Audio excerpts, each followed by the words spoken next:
Hey, It's a good Samir. thing Hey, sometimes. Soteria. Hey, Hey, how are you? Abdul. Abdul. Hi, Nice everybody. to meet you all.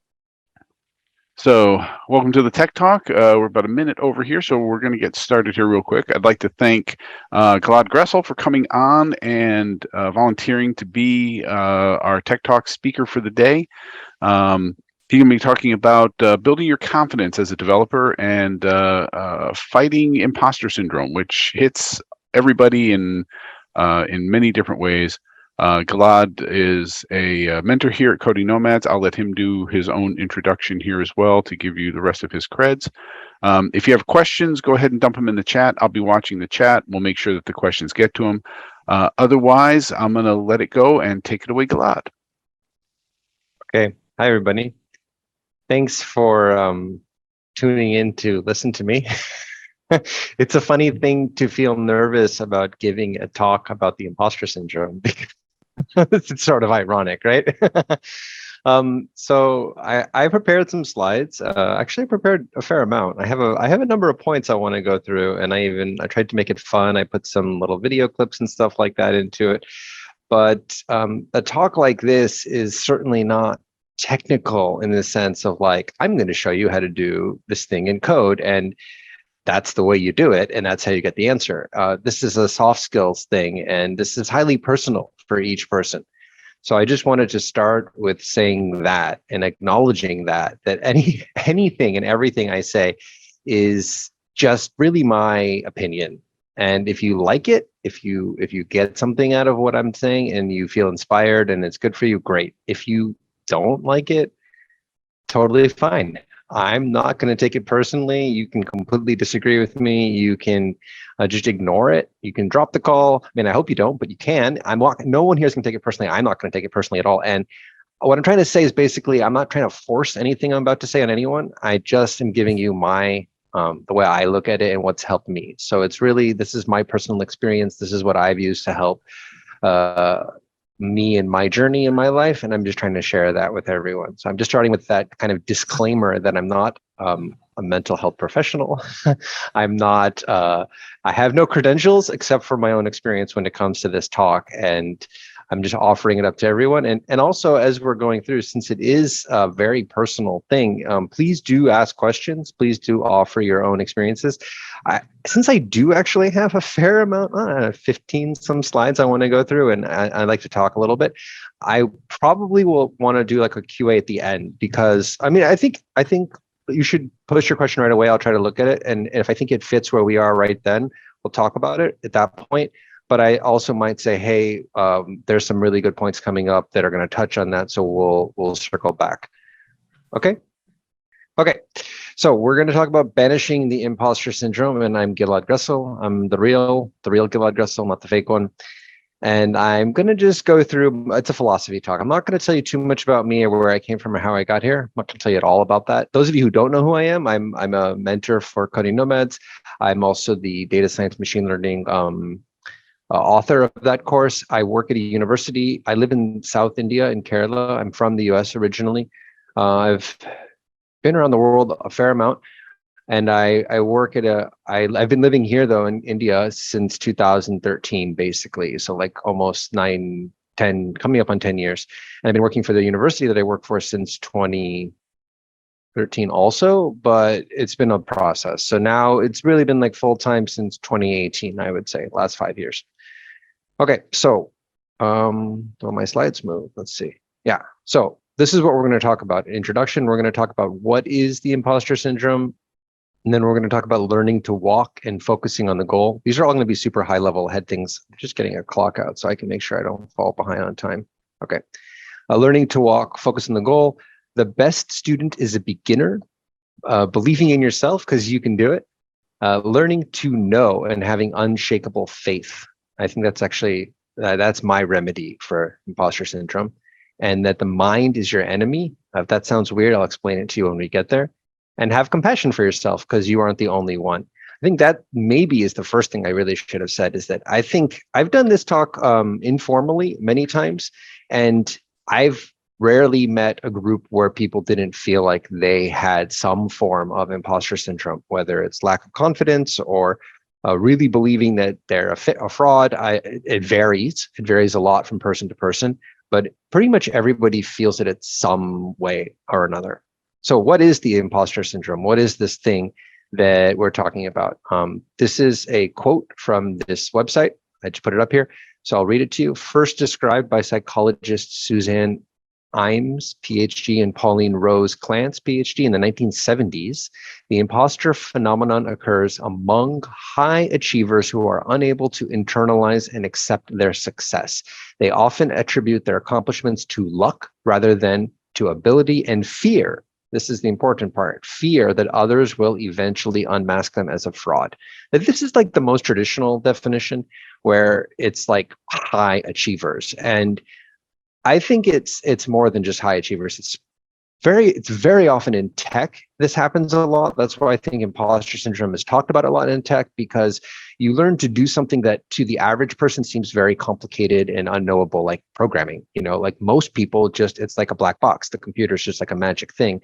And now you're learning to be a programmer, and it sort of puts you in this mentally in this space of someone who should be like a total wizard with the computer, or someone who is like we even use these dumb names like, are you a code ninja? And we attribute these kind of very mythical sounding things to people who program. And then we try to make ourselves into that. And there's a big thing in the culture. Are you a 10Xer? That's like someone who's programmed so good that they're worth 10 normal programmers. All this stuff is there. And so there's a lot of, I think, pressure in tech to be extremely productive and be very good at everything you do and know everything. And a lot of people, when they do get placed or they are in the job for a while, start to feel like, but I don't know anything. And like, I really do Google like every day. That's how I figure out what I'm doing. And they're worried. People feel afraid that like, if anybody could figure out how little I know, they would never, they would throw me out. And the funniest thing is that everybody feels that way to a certain extent. That's why it's called the imposter syndrome. So this is the imposter syndrome. You may feel it, you may not feel it. I think most people feel some version of it, and it doesn't have to be necessarily that you think you're a fraud. It could just be that you don't feel confident. You feel like you're the worst person in the group, like everyone else is better than you, or you're never as good as you should be. All of those things I'm going to try to address in this talk. So what do we do if this happens to us, if it's happening to you? So what I basically, this is what I do, okay, is I try to believe in myself. You need to believe in yourself. That's what I would say. And what I would say more importantly is that you already do believe in yourself, and you just don't even realize it. You're not even aware of how much you believe in yourself. And yeah, exactly what Samir said. The more you know, the more you know how much you still don't know. And that's a very healthy attitude. And unfortunately, not everybody adopts that. And I think the highest level where you find really, really highly intelligent, mature, either professors or tech programmers or anything, that is the best attitude to have. And actually, we're gonna touch on that with being a beginner, which is knowing that you don't know everything. Okay, so I'm going to show you a little video. It is like maybe a minute long, and this is this is the thing. When I said previously, get my mouse back. I said you have to believe in yourself, and you already do believe in yourself. And I want to take the example of walking. You've been learning to do things you cannot do since you were very young, and the example here I'm going to show you is a baby learning to walk. And this is the it's like a 2-minute video. It's fun. We'll just watch it.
Okay, I hope that came through clearly. I mean, on my computer it was clear. Okay, back. So you guys heard it, right? So I wanna point out a couple things about this. First of all, it takes a child, what was it, 13 months to learn how to crawl, which is at that point in the baby's life, its entire life. Okay.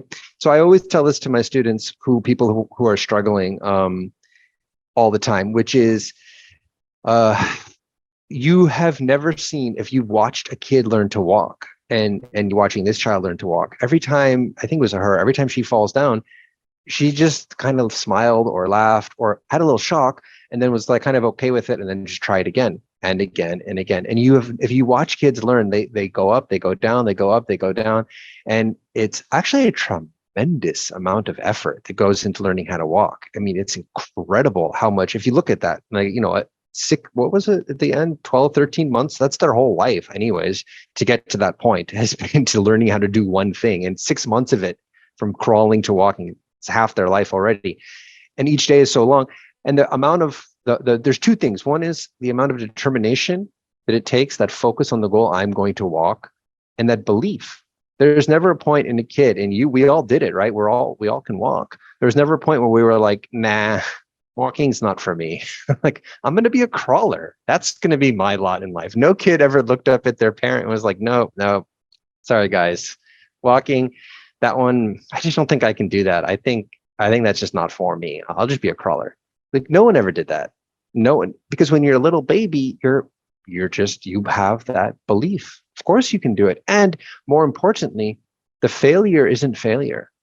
All the failures are just kind of like fun. Like, I didn't get it. Whoops. Now, the other thing though, if you watch, and I watched quite a few videos of kids learning how to walk on YouTube, looking for this one, and they fall down a lot and they're not always exactly happy. But what they do have, especially on, the ones posted on YouTube, is they have this really supportive parents or family or friends nearby who are literally cheering them on, especially, the first steps and whatnot that they're putting on YouTube. And that kind of encouragement, even in your failure, there's encouragement. Even when you fail, there's this extreme encouragement. Yeah, you did it. You walked 2 steps, And the sad thing is, when we're older, when I learn to program and I fail, first of all, there's nobody but me watching me do it because I'm alone. And second of all, when I fail, there's nobody cheering me on in my failure. There's just like this, you suck, Gilad. How come you couldn't figure that out? Like, so-and-so figured it out so fast. That's what my mind does. Or that's what it can do. But if we try to reflect on a more positive thinking way, you can cheer yourself on. Wow, you got 2 steps in the tutorial before it failed. That's great. Last time you only got 1 step before it failed. And then you try again and again and again, and eventually you will do it. So I really think it's a combination of having this attitude. And I really believe that this learning attitude is the most important thing to overcoming everything we want to do. Oops, I'm playing that again. I don't want to play that again. Okay, so learning to walk, talk, eat, jump, write, read. Each one of these skills is painstakingly won, like all of them. Eating, nobody remembers learning how to eat, but you did it, right? Reading and writing, like I don't remember learning. I kind of remember learning how to read, but now I can just look at the screen and the words are just they're words. I don't sound anything out anymore, right? All these skills were learned through like hard effort, but we don't remember it as difficult. We don't even remember it at all. I don't remember it much at all. Some people may have faced difficulty. I don't want to what do you call it? Like, assume that nobody struggled with any of these things. I'm sure many people do struggle with these things for many different reasons. But generally speaking, most humans are able to achieve this. And I think most of us have been able to achieve it through hard effort. We got there. And it's a combination of hard effort, focus on the goal, and not giving up. We never gave up, and we never felt like I'm an imposter human. I'm not meant to walk. So the big question then is, what's the big difference between babies and us? And what happens when we get older that we think suddenly, like, I can't do this, and someone's going to find out I can't do it? So what I would say is, what I've been saying over and over is, babies are totally focused on their goals and they keep going until they achieve them. And they don't understand or even know the word quit. Babies don't, it's not a thing, right? You don't quit. You just keep doing it until you get there, because you're going to get there, because it's a reality for you. It's like it's like a given. I don't know if babies think like that. I don't remember thinking like that, but it sure seems like it could be that way anyways. It's nice to think that way. So I would say for me, my mindset was always that the best student is a beginner. And I have a meme for you, which is about beginner's luck. I was looking for beginner's luck memes.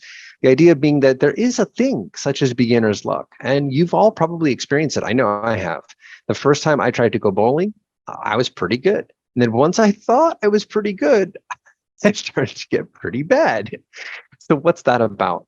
My belief is that the best student is a beginner, because when you have the attitude of being a beginner, you're really in the present moment for a number of reasons. One is you have no expectations that you're going to succeed. The first time I throw the bowling ball, I don't think like I'm going to strike it out. I'm going to make a strike. Or the first time I try to catch a ball or hit a ball or do anything athletic, or even the first time I tried to write a program, I didn't have any expectation that I would be good or bad at it. I was just trying to just do it without any thought of like, I'm going to be great at this. This is going to be my thing.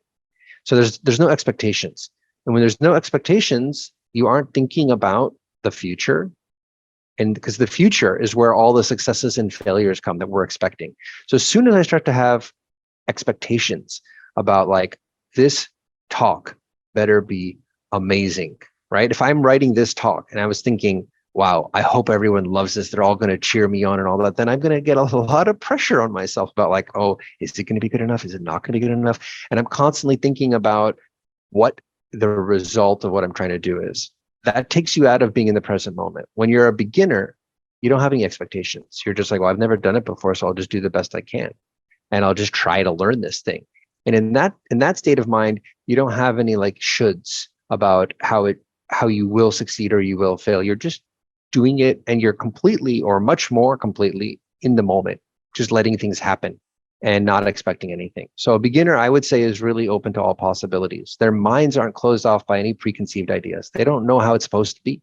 They're just seeing what happens and staying present while it's happening. And that attitude really increases learning. If you can keep that, and you can practice this, and I do try to practice this, of just pretending I don't know anything, or knowing what I know, but staying open to everything and being in the present moment right now. So a beginner definitely they learn rapidly and confidently and with joy, if you keep that humble beginner attitude. But that being said, being a beginner doesn't mean forgetting everything you know. Okay, because obviously, if you forget everything you know every time and are the beginner all the time, then you're never going to learn anything. And obviously, to use the computer, I had to learn how to type, and learning how to type, I can't forget that. That practical things present. We're talking about an attitude, not necessarily a reality here. I would say a beginner is humble and receptive. Those are the two qualities I think about. Humble as in I don't know everything, and I need to learn what I don't know, and receptive in let me see what's there to learn. Don't come into the situation or to the lesson or to whatever I'm trying to do with how it should be, because then you're not receptive, because you're looking for a certain outcome or a certain experience. And a beginner certainly doesn't believe they should learn at a certain speed because they don't know how it works. That's a big pressure. And I've seen this with a lot of students I mentor is, am I learning fast enough? And I really don't think there's a speed that anyone should be learning at. I mean, there is, sure, we do have averages. I can say to you, yeah, well, on average, this thing takes this long over the 40 students I've mentored. But I don't like to say that to anybody, because you're not an average. You're not supposed to be average. You're supposed to be you, and you take as long as you take. And there was actually this really great, I don't have a quote for it, but I had studied this in a psychology education class in college, where they were talking about students learning. And one guy was really trying to figure out, how can you speed up students' learning process? How can you speed them up? And the other guy said, I'm not interested in speeding them up. I just want to see how far can they go. And that really struck me, because they were describing in that class that at some points, and I've seen this as a teacher, I used to teach grade school, elementary school. It's a really interesting thing. If you ask a 7-year-old child, okay, Johnny has 7 apples and Lisa has 5 apples, who has more apples? They will tell you, Johnny has more apples. He has 7. It's okay. How many does Lisa have? 5. Great. How many more does Johnny have than Lisa? And I did this hundreds of times. And the 7-year-old children looked at me because I had to do it because I was supposed to teach them this material. This is what their work was. And they couldn't answer it. The kid would just be like, 7. He has 7 more. So no. Johnny has 7, right? Yeah. Lisa has 5. Yeah. Well, they both have 5, right? Yeah. No, Johnny has 7. Wait, who has more? Johnny. How many more? 7. It was just like a loop, And what I had learned in that class later was that the brain just isn't developed to understand certain concepts at certain ages. Like a child has to progress. Humans, we have to progress. Our brains have to mature in a certain way before you can even begin to understand. And the way they would teach the kids is to draw apples on the screen and then cross off the apples that match, and then however many are left, count those. And that's sort of a hack. Like, yeah, they can follow this formula and get to the right answer, but they still don't really get it. Not really, not until they get developed enough. And I really believe that we are learners in the same way, that it just takes each person a certain amount of time to get something. And that's your speed. And only you know what that is. Now, you know if you're putting enough effort in or not. Effort is a separate issue. Effort isn't related to speed. I mean, it is, but it's not. We can't say that the same 2 people with the same amount of effort should progress at the same speed. I think this is very important for everyone to understand, that you have to go at your speed, what's right for you. And when you make progress, it needs to be solid progress, and then you keep moving to the next step. And that takes me, there's another point later about knowing what you should know. So I would say that imposters really suffer from should. When you are suffering from the imposter syndrome, you believe you should be something. I should be smarter than I am. I should have solved it faster. I should be able to explain every detail. And actually, if you really quizzed me, I could explain only the first 2 details, and the bottom stuff, I don't really know how it works. Like a really good example of someone who I've met, who is very, I don't know if he has imposter syndrome, but who is very good at being transparent about what he knows and doesn't know. And he's not afraid to say what he doesn't know. He's a machine learning manager for Etsy. I think he manages a team at Etsy now. And he said early on, like, I do machine learning projects all the time. I have no clue what gradient descent is. Like, I know it's calculus, this and that. And this is like a kind of, I don't want to call it basic, but most people, when you study machine learning, you learn what it is. And people who get serious kind of try to really understand it. And he was just like, nah, I don't know. It's a thing. I just use it. I know what it does for me, and that's it. And I don't know what it does. But I think that's rare to have somebody who's brave to say, I don't know. Most people would just stay quiet. Because you don't want to appear to not know what you think you should know. So you should have better ideas. You should be as good as that person. Maybe there's another person in your group. You're like, I should be like that person. There's a lot of shoulds. The thing is, since you aren't all of those shoulds, you're clearly a fake, because everyone else is all those things you should be. I think this is how I look at it anyways. This is the crux of it. Once you start to believe that you're not what you're supposed to be, you start to think you're fake, or you're not deserving of where you're at, or you don't belong, and all these things. But I really believe the reality is, and I think everyone here who will stand up to it and say it, everyone mostly agrees, when you get them in a comfortable room where it's not a corporate setting, where it's not a professional setting, where you don't feel like you can be more honest to say, I don't know the answers all the time. And sometimes I still look up stuff that I should know. I still look up stuff all the time that you'd think I'd know. And the more honest we can be, the less scary this stuff can be. But basically, I think everyone feels like this. And yeah, this is the imposter problems. Now, beginners, they don't really think they should know anything. I want to get a laser pointer. Yeah. Beginners don't really think they should know anything. They just really enjoy the moment. That's the beauty of being a beginner. You don't have this pressure of winning. And I have this friend who is an Olympic athlete he was an Olympic athlete. He's not anymore. I don't know if that makes him still an Olympic athlete. Anyways, he did 2-time Olympics, and he was representing Finland in swimming, butterfly and backstroke and some other ones. And just incredible person. And I asked him, did you enjoy the Olympics when you were there? And he said, I really enjoyed the first time. And I was like, well, what was the difference? He's like, the first time I was just happy to be at the Olympics. Like, I made it to the Olympics, and I was just running around the Olympic Village, like chasing autographs of like NBA players, like just being a kid in the Olympics. And it was just so much fun. And I was like, then the second time, it's like the second time I wanted to win, or I thought I was supposed to win. And I felt so much pressure to perform well that it just wasn't fun. And I think that just sums it up. It's like that beginner thing, the first time through, it's just like he was just being there and it was just fun. And he was just like, I'm at the Olympics. I'm an Olympic swimmer. Like, this is awesome. And then the second time it was like, no, I'm supposed to win. And then it's not fun anymore. Not fun anymore. Also, I don't think he did win. But it creates so much pressure when you think you're supposed to do something. Okay, so let's keep going. Okay, so I just want to, yeah, John saying, I remember someone once saying in response to me, should all the time, that I need to stop shitting all over my.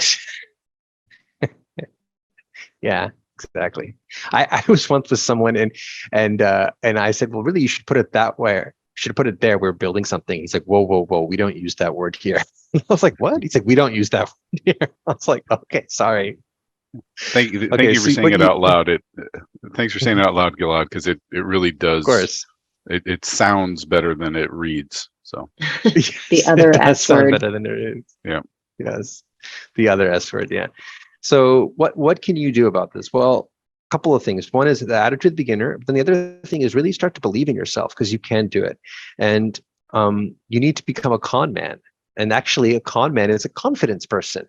And that's what a con man is, or a con woman, if we're going to go, or con person, but they're called con men, right? So a confidence person. What is a con person? A confidence person is somebody who plays the long game and they trick you into something through confidence. They exude that confidence. They convince you, well, you need to become a con person for yourself. You need to become confident.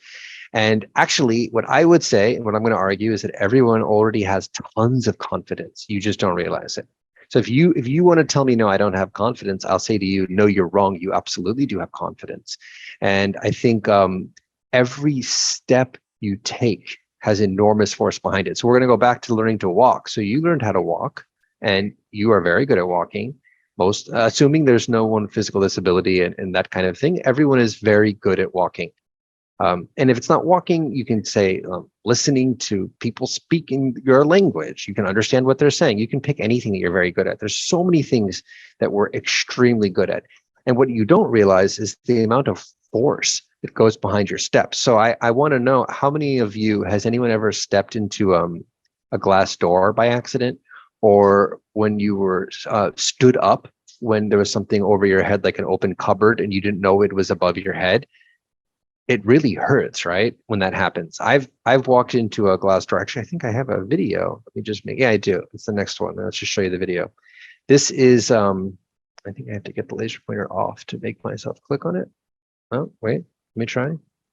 No, back to my video. Hold on. If I turn that off, I can click on it. This is a person, yeah, you're gonna see it. It's very short. So, poor guy. Here's the thing. He wasn't rushing into that, right? He wasn't like running. If I told you, hey, I want you to break that glass with your body, you would go back and you'd be like, okay, how am I going to do this? And you'd plan like a running start, or you're going to throw something at it. But like literally, the guy just was walking along with normal walking gait and didn't see the glass and broke it entirely. And this has happened a lot. I mean, people end up in the hospital for walking into glass doors all the time. And the reason is there's a tremendous amount of force behind every single step you take. And if you've ever stood up and hit something with your head, or walked to a glass door, which I've done, I walked into a sliding glass door on a balcony of a hotel, and I went down. I hit it. It was a huge sound. Everyone in the room was like, "Whoa, are you okay?" And I was like on the ground, like in a daze, totally knocked myself out. I didn't go unconscious, but I like hit the ground. I didn't break it, thank God. But it's really incredible if you think about how much force is in your steps that you're not even aware of, because you think, oh, I'm just standing up, and then you smash your head into something, and you're like, whoa. If I told you smash your head into that with the same force that you just stood up, you couldn't do it almost. So there's an unconscious amount of confidence behind all your actions. That's what I want to point to. And that confidence is there in all the things you do in your life. So what we need to do is gain that same kind of confidence in the things that we're not confident about.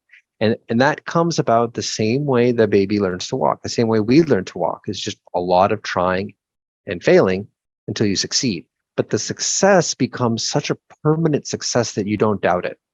So this is where I want to go with learning to know and having unshakable faith. This is for me, this is the most important thing I try to teach my students. And actually, it's interesting.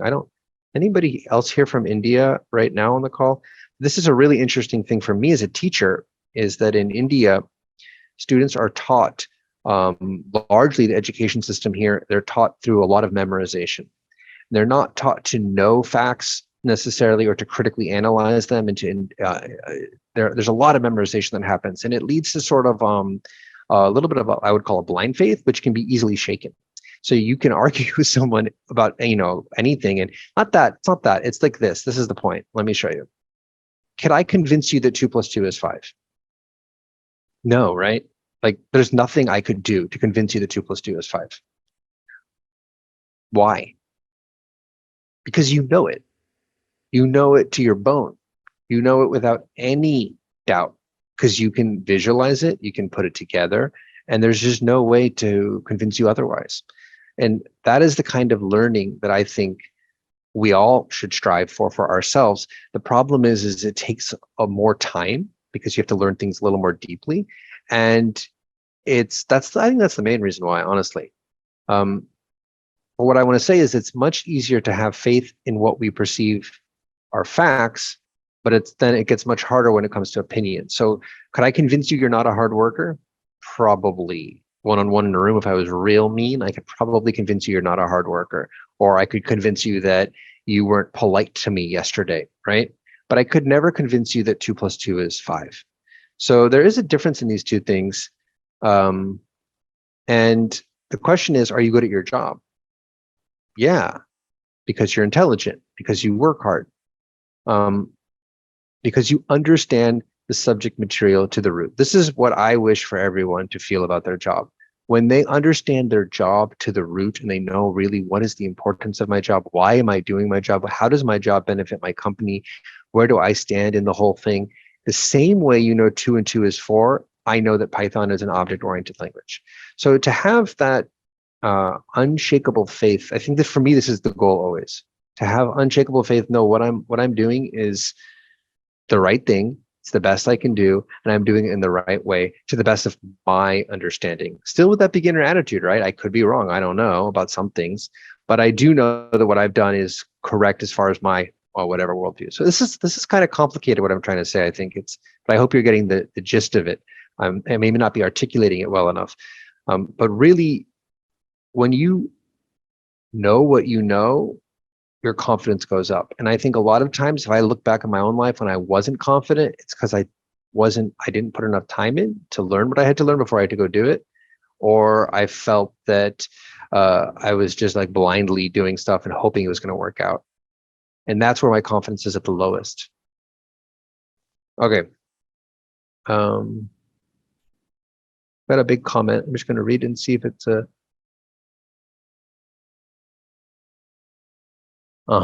Yeah. So we have someone disagreeing. Yes. Yeah, that happens. That's a tricky. It's a tricky thing. Okay. So what I want you to do is, for anyone who feels like they don't have confidence, this is what I do with my students all the time.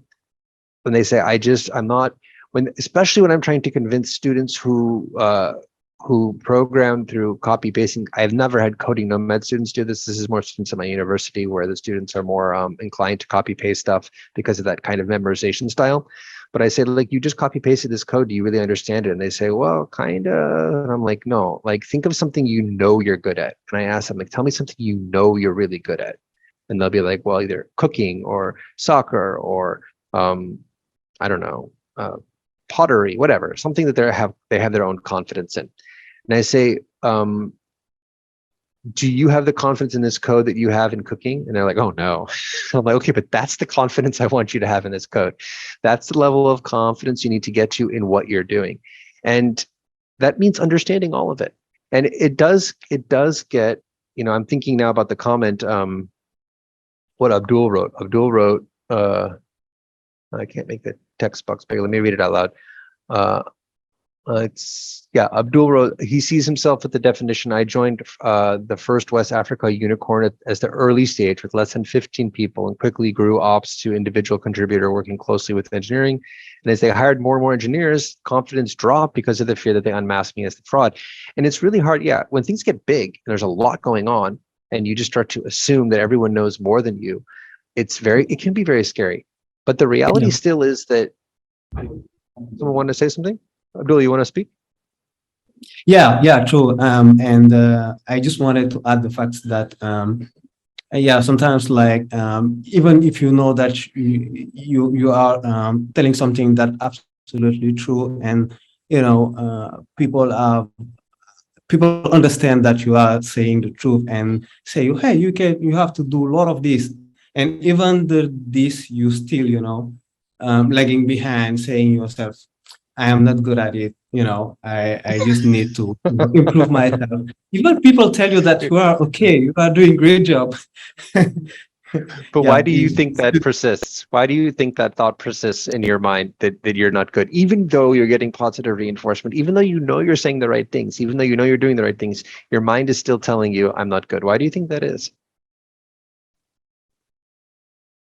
Yeah, because I just have the idea that I have the background that is completely different of what I am doing, and I don't have any computer science backgrounds, any coding experience.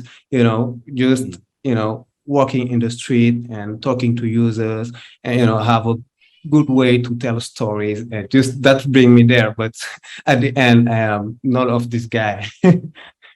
Yeah, I get it. Okay, I want to come back to this because I have something that's kind of funny that I hope you'll think is funny. You'll tell me if it's funny or not. Okay, if it's not funny, forgive me. Okay. Yeah, don't worry. Thanks. Okay, we're gonna go forward here because I'm also checking the time. So the mind is your enemy. That's actually perfectly exactly what I would say to you, Abdul. Your mind is your enemy. Someone is going to find out I have no clue what I'm doing. I'm not getting this done fast enough, and they'll hate me. I don't belong here. I'll never learn this. I don't really think I'm cut out for it. And now I want to play you a video. This is the part where I hope I don't offend anybody. I just think it's hilarious. I tried it on my wife. She did not find it amusing at all. She didn't think it was offensive. So I hope you guys just, if you don't like it, sorry. If you do like it, great. Here we go. This is he's a therapist. I'm not showing the full clip if you've seen this before. He's a therapist and he's treating a client. Go. Go. Well, tell What? me. Tell me about the problem that you wish to address. Oh, okay. Well, I have this fear of being buried alive in a box. I start thinking about being buried alive and I begin to panic. Has anyone ever tried to bury you alive in a box? No, but truly thinking about it does make my life horrible. I mean, I can't go through tunnels or be in an elevator or in a house, anything boxy. So what you're saying is you're claustrophobic. Yes, that's it. All right. Well, let's go, Catherine. I'm going to say two words to you right now. I want you to listen to them very, very carefully. Then I want you to take them out of the office with you and incorporate them into your life. Well, shall I write them down? Well, if it makes you comfortable, it's just two words. We find most people can remember them. Okay. You ready? Yes. Okay, here they are. Stop it!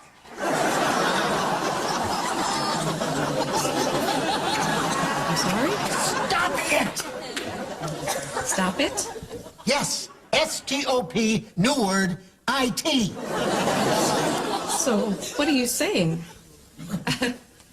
You know, it's funny. I say two simple words, and I cannot tell you the amount of people who say exactly the same thing you're saying. I mean, this is not Yiddish, Catherine. This is English. Stop it. So, I should just stop it. There you go. I mean, you don't want to go through life being scared of being buried alive in a box, do you? I mean, that sounds frightening. It is. Then stop it. I can't. I mean, it's been with me since childhood. No. No, we don't go there. Just stop. So I should just stop being afraid of being buried alive in a box. You got it. Good girl. Well, it's only been 3 minutes, so that will be $3. That was great. Yeah, so it's funny. Go. I think people have. My dad's a psychologist. I'm pretty sure that people have sent him this in anger, like quit on him and stuff. Like that's what you're doing to me. So stop it, right? I mean, it sounds so simple. And in part of us, I think, like I almost wanted to ask you, Abdul, like, has anybody told you you're too slow? The same way, has anyone tried to bury you in a box? Has anyone told you you're not good enough? Like, have there been any actual indicators of that? And I don't know if we want to go there. You want to respond?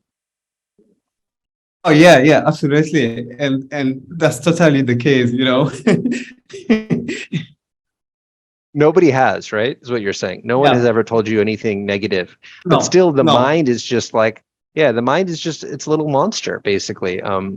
So yeah, you should really stop it. I actually think there's a lot of truth. It's a mixed bag. Here's the thing, because the response to this is, I can't stop it. If I could, I would have. Do you think I want to live my life like this? You think I haven't tried to stop it? You think I don't know that? Of course I know all that, but I still can't stop it. So what do I do? And so when I was talking about this to my wife, who didn't find it funny, but at least she wasn't offended, I said to her, think about it like the way I think about it. It's like it's a knot. We're trying to change our thought patterns, and it's like a knot. And if you just pull hard on a knot, you're just going to make it tighter. So it's not just about putting force on it. You have to pull on the right part of the knot. You have to pull on the right string first, right? In one direction, and you have to pull again on a different direction until you undo the knot, and then it can be stopped. So maybe it's like that. So let's take a little look at our mind. I'm just checking time. Yeah, we're okay. I want to wrap up. So when you think a thought like, I'm not good enough, or they're all going to find out about me, who gives that thought power? This is the exercise I would encourage everyone to do. Where does that thought come from? Where does it go? How does it live? And this is very philosophical now, but what is the nature of thoughts? Like, where do they come from? And what I believe, anyways, is that our mind is actually, our mind is just a big collection of thoughts. If you really just watch, if you really just sit back and watch, they're just a bunch of thoughts, and they're just coming and going.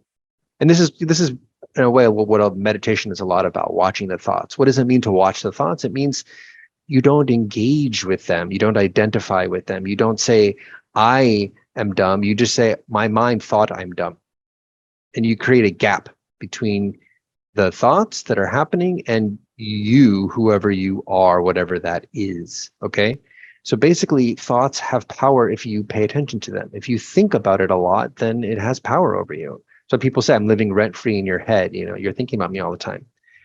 So try to stop paying attention to it as much as possible. And there's lots of tricks for this, but easy one is replace them with good thoughts. So there's a couple different ways. Well, one is you can replace it with good thoughts. So every time you think I'm not good enough, you have to hear yourself, and you can shout, stop it, thinking of, I think it's Bob Newman, or you can choose another thought, any thought. You can think, no, I am good enough. Or you can think of a happy thought, whatever, anything that helps you relax and try to not let your mind go to that place, basically. And through repetition, you will be able to slowly change your thought patterns. It's a repetitive thing. I think of thoughts in my mind like it's like water flowing through plumbing. Like it goes where the plumbing is, and you actually have to change the plumbing in order to change the thoughts that are coming. And that is through just repeating over and over and over and over again, or refusing to think about something over and over and over again. There's lots of ways to go about this. You can try journaling. I knew one guy who every time he had a negative thought about himself that he didn't like, he made himself do 10 push-ups. And he said he got so exhausted from doing push-ups, and he was terrified that he'd have to do them, that he would just be like, no, do not think a negative thought. Do not hate myself for that thing, because I'm going to have to do more push-ups, and I cannot do more push-ups. And even before the thought started to come, he would be avoiding it, like bringing that awareness to it and really trying to actively combat it. So have compassion for yourself, because you aren't the only one. Okay, you are not the only one. You aren't alone. Nearly everyone feels like an imposter in some situation in their life.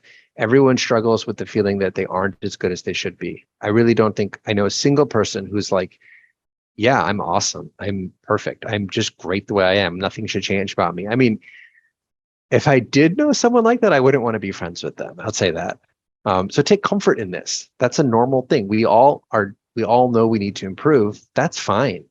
You want to improve, but don't think you're a failure because you see room for improvement. That's not the case at all. What you are doing is good, and listen to your coworkers, listen to your colleagues, listen to your friends and family who are giving you that positive reinforcement. Because remember the baby learning to walk. Go watch kids learn to walk online. Do that as a little therapy for yourself and think, I have to be a kid learning, and see the tremendous amount of positive encouragement the family is giving and the friends are giving. And through that pure encouragement, the kid is like, yeah, I can do it. Yeah, I can do it. They get that excitement to try again. Like, trying to do more yoga, well, really doing yoga at all. I never really did it before. And I have a friend, actually, you all know him. He did the tech talk last time, Luis. Luis is actually a yoga teacher, and he's been making me do yoga with him. And he's like, now do this posture. And he's like, and I'm like, well, I can't do that. And he's like, yeah, you can do it. You can do it. And I was like, I can't do that. He's like, just try. And then I'm doing it, and my body's like shaking. And I'm like, oh, I actually could do that.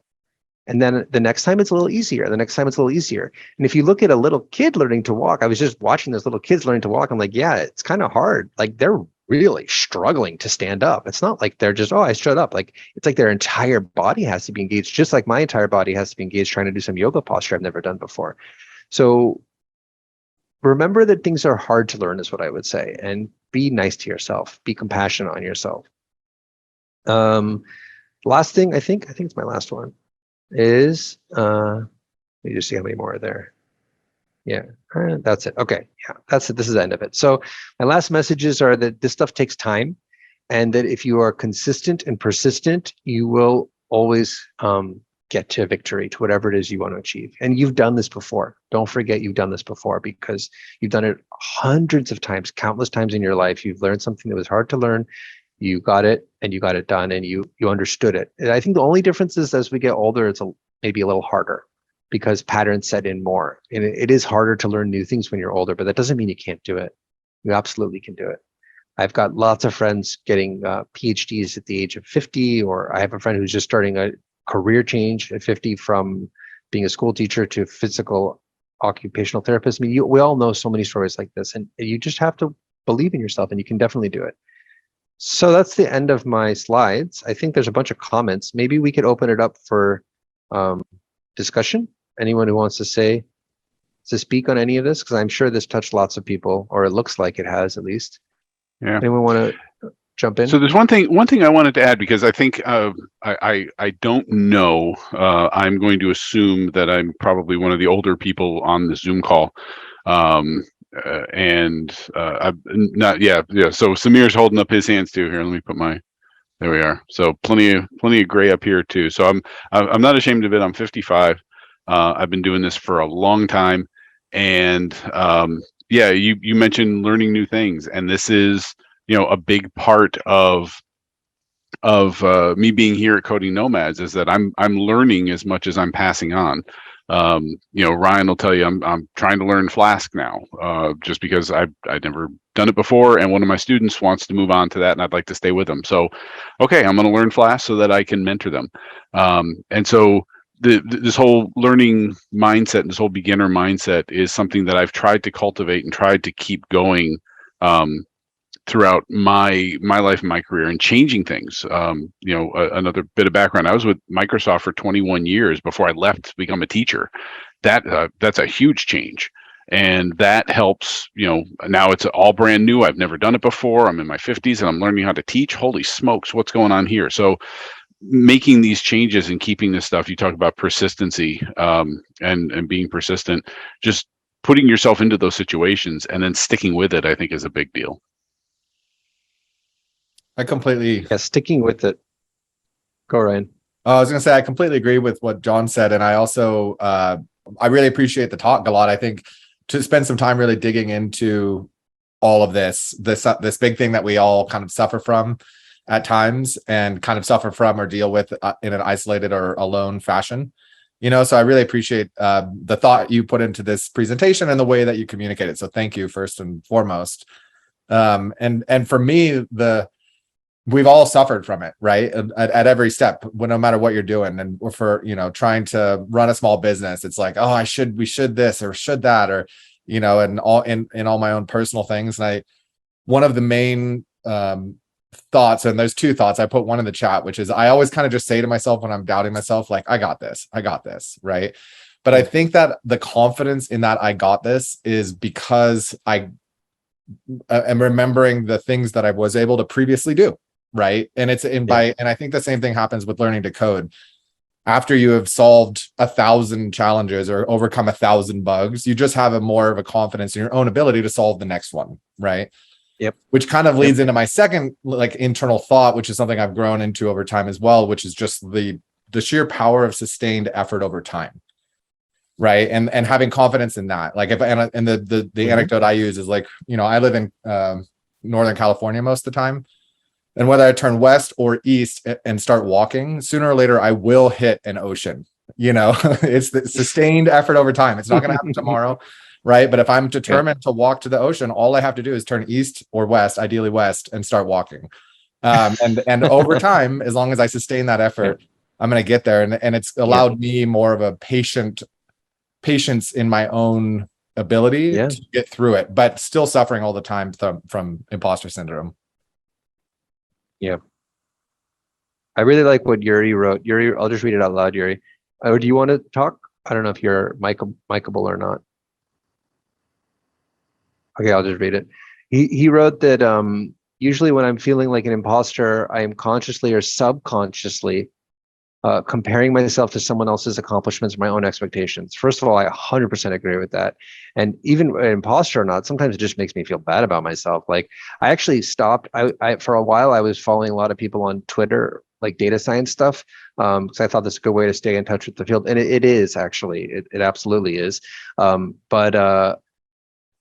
I started just feeling bad about how little I was doing, because everybody posts all their accomplishments on Twitter all the time. And then you're following lots of people and you're just reading like everyone's doing all this great stuff and I'm doing nothing. And it just started becoming like a downer, basically. So I actually at one point just stopped following anyone and looking at anything. And I was like, I just have to do my work, what I'm interested in. And that's it. I'm not going to look at any of that stuff because it's not helping me accomplish anything. It's just making me feel bad about myself. So I think that's 100% true. The other thing is, I really like the other point, which is that it helps that remembering that we tend to overestimate what we can accomplish in the short term and underestimate what we can accomplish in the long term. And that underestimate what we can accomplish in the long term really echoes what you were saying, Ryan, which is that you can go across the entire country on foot if you want to. You can do it. You just have to keep going forward and you will eventually get there.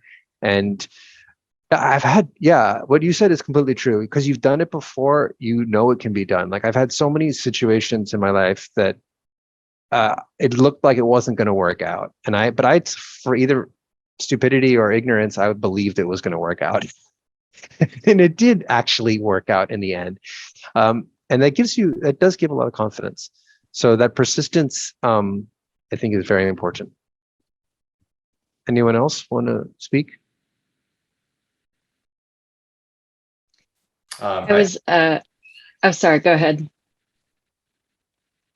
Oh, sorry. I was just going to say something that I always keep in mind is I think of learning as exponential growth.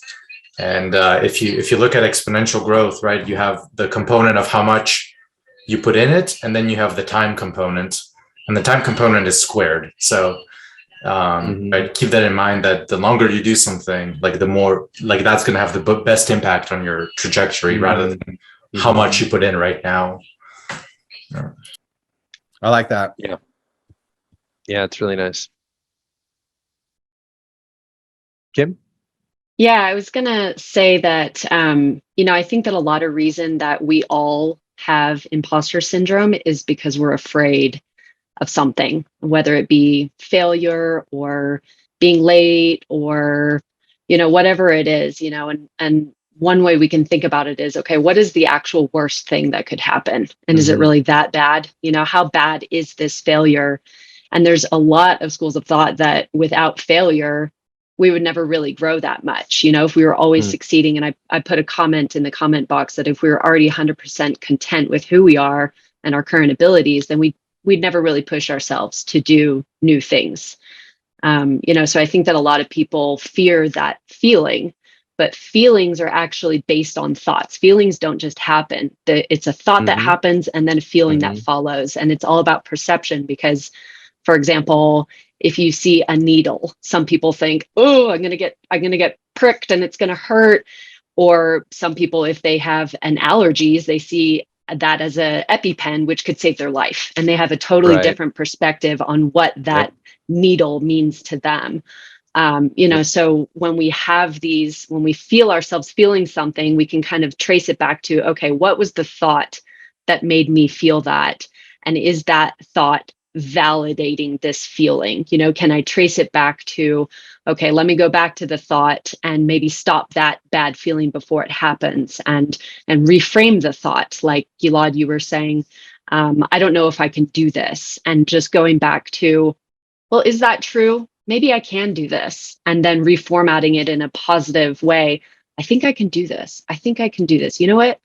I can do this. I can do this. Exactly. And even if you can't do it right then in that moment, it definitely is going to help if you just continue to tell yourself, I can do this. I can do this. Okay, where can I look online? What can I Google?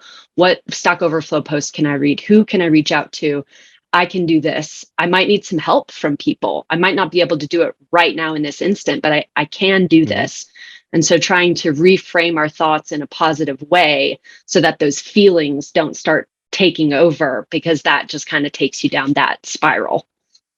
And this is where the community is so important, because if you don't have someone in your life that you can talk to us, that's what we have Slack for. That's what we have Forum for. That's what we have mentors for. But we're all here for each other. And I would not have learned to program if it wasn't for the Slack teams I was part of, and if it wasn't for my wife cheering me on. Because that actually, when I started to learn to program, I was like, I think I'm too stupid for this. It was one of the very first times in my life I doubted my intelligence, because I could not figure out how to increment, a variable in a for loop. Like, it was just, I couldn't figure it out. And I thought I was supposed to figure it out on my own without anyone showing me.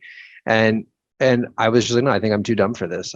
I remember one day, just like 8 hours, just like bashing my head against the wall and being like, I can't do it. And my wife was like, no, you can do it. You definitely can do it. You're being too hard on yourself. And I persevered. And of course, obviously I did it.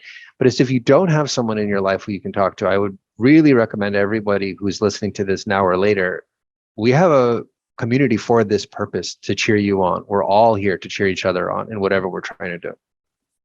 That's maybe the most important thing. It's just to find that enthusiasm to keep trying. Yeah, absolutely. I can very much second what Gilad's saying about leveraging the community. I really feel like one of the most important things that we do when we're working with people in a mentorship capacity is just encourage them and keep them moving forward and getting through the failures, and that comes in really important. And when an interview goes wrong, right? You've been studying for 6 months, 9 months, 12 months, and you put in all this work and Bummer. You get all prepped for this interview and you just bomb it and it does not go well. Like, not only are you not going to work there now, you're probably never going to work there because it went so bad. Like, that kind of stuff happens. And then having some people there to be like, that happens to everyone. Don't worry about it. You got this, bounce back. And you learn from that. Yeah. Exactly. Now you'd be that much more ready for your next interview. Yeah. Yeah. Well, great stuff, everybody. Any other thoughts or comments or things people wanted to share?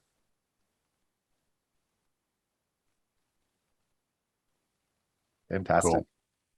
Gilad, thank you very much. This was a great talk. As Gilad said at the beginning, he's not a psychiatrist or a psychologist.